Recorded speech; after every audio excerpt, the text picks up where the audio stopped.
Do you feel lucky? That's funny. No, I mean, that's funny. Yeah, lighten up, KH. Relax. Whew. Oh, hello. You guys are back. Am I glad to see you? You see, I really spooked myself earlier. Yeah, I had to read something a little bit more light-hearted because I gave myself a proper scare. Whew. Okay. Sit down. Join me. I'll get back to you. Okay. So, you see, I read this very horrible, dark, gritty, disturbing comic book earlier, and it really got on my nerves.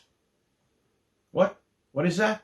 Oh, but KH, we thought you had nerves of steel. You read horror comic books all the time. We thought nothing could scare that pretty face of yours.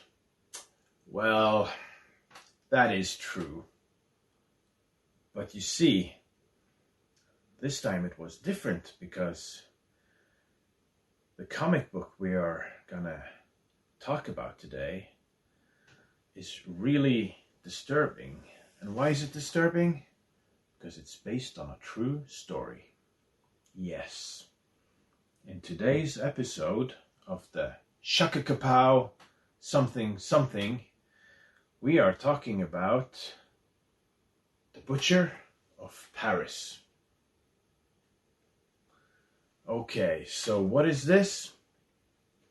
Well, you see, I just picked this comic book up and bought it in the local comic book store, and I had no idea what it was.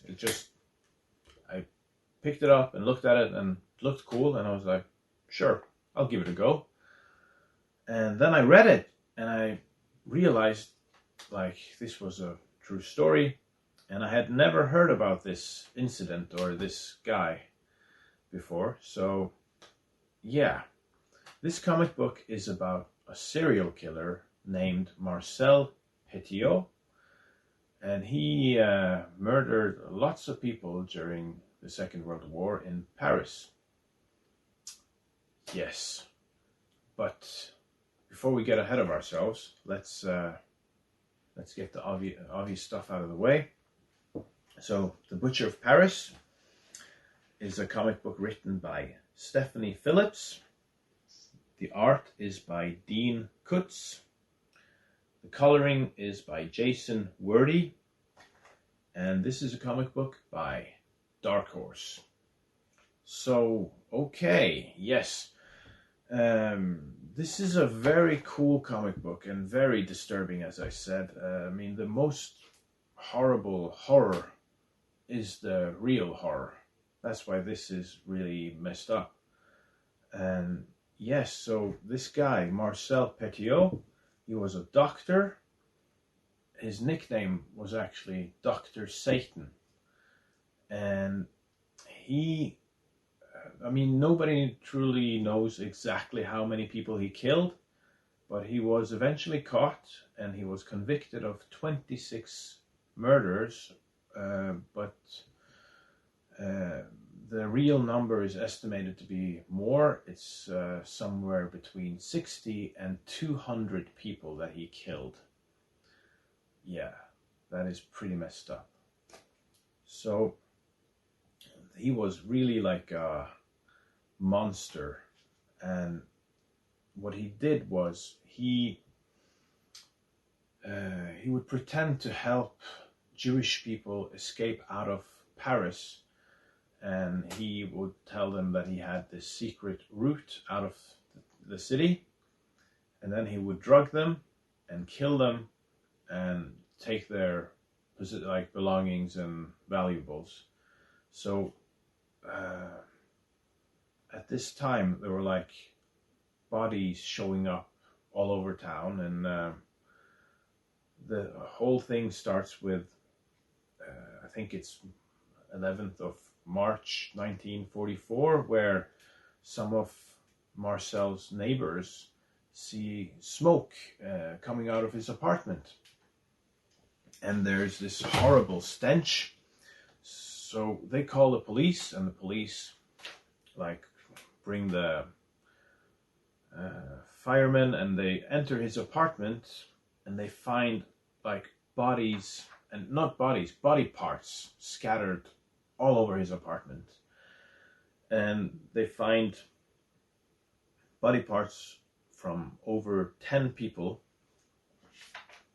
And this is kind of how things start. So this story, for the most part, is from the perspective of the detective on the case, trying to solve this murder. And it's kind of like it feels almost like a documentary mixed with a Sherlock Holmes story, like a detective story. And it's very well written, it's very intense, and as I said, pretty messed up and dark, but absolutely worth checking out. And after I read this comic book, I kind of looked into the whole case, and the more I read about this guy, Marcel, the more disturbing the whole thing was. At the age of 11, he was, he was diagnosed mentally ill, and he did a lot of weird, messed up things way before the murders as well.